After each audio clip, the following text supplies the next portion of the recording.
What you're about to see isn't science fiction. It's a plausible chain of events that could unfold in the next few years, or even months.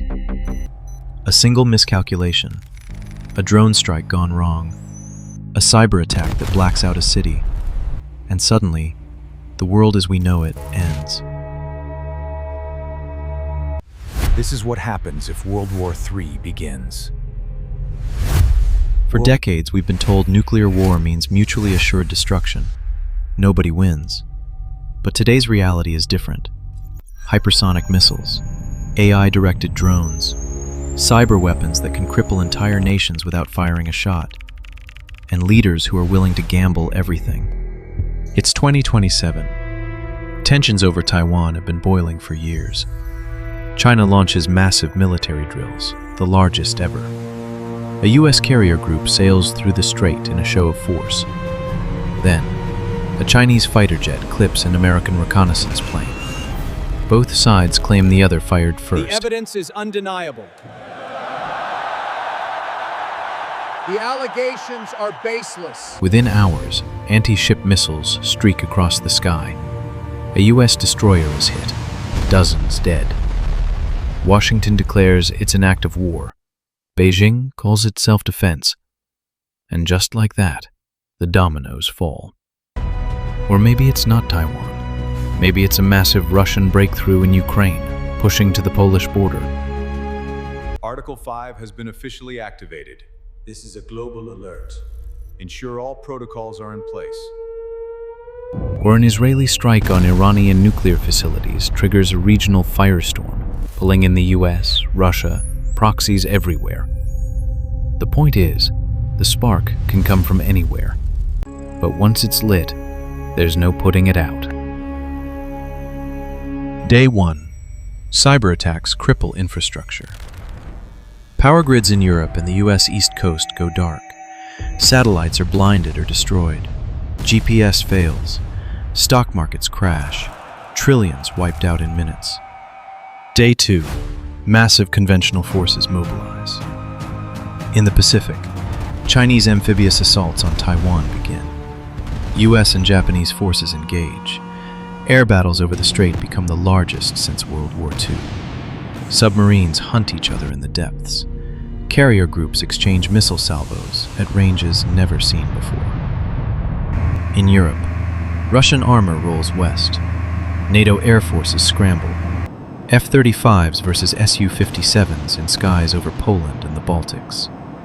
Cities like Warsaw and Riga brace for bombardment. In the Middle East, oil facilities burn. The Strait of Hormuz is mined and blockaded. Global oil prices hit $300 a barrel overnight. Casualties in the first week, hundreds of thousands. Mostly military, but civilians die in the crossfire. Refugee waves crash across borders. But here's the terrifying part. Nobody wants to be the first to go nuclear. Yet. Week 3. One side starts losing badly. Perhaps China fails to take Taiwan quickly. US submarines sink half their amphibious fleet. Or Russia faces collapse in Ukraine and resorts to tactical nukes on advancing NATO forces. A low-yield nuclear weapon detonates over a battlefield, 10 kilotons. Just tactical. But it crosses the line nobody has crossed since 1945. The response is immediate. NATO retaliates with its own tactical strike. Then escalation. Strategic bombers launch. ICBM silos open. Within hours, cities vanish. New York, Moscow, Beijing, London, Paris. Washington, D.C. turns to glass. Hundreds of millions dead in the first exchange. And that's just the beginning. Nuclear winter sets in. Smoke blocks the sun for years. Global temperatures drop 5 to 10 degrees Celsius. Crops fail worldwide. Billions face starvation.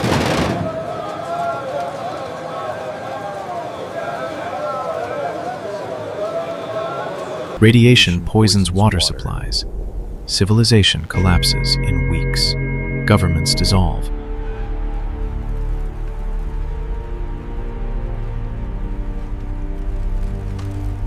Armed gangs rule the ruins. This is our territory now. Let them try to stop us. The internet is gone. Supply chains, gone. Medicine, gone. Survivors in bunkers or remote areas emerge into a world unrecognizable. The lucky ones die quickly.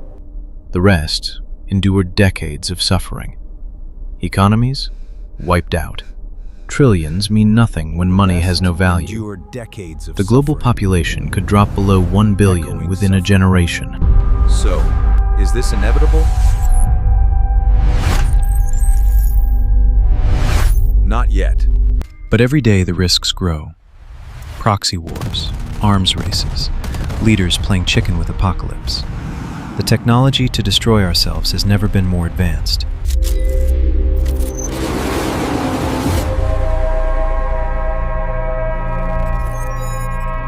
And human restraint has never been more fragile.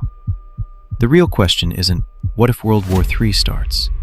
It's, how do we stop it before the spark ignites? Because if we don't, there won't be anyone left to ask. Subscribe for more Armchair documentaries. Sources in description.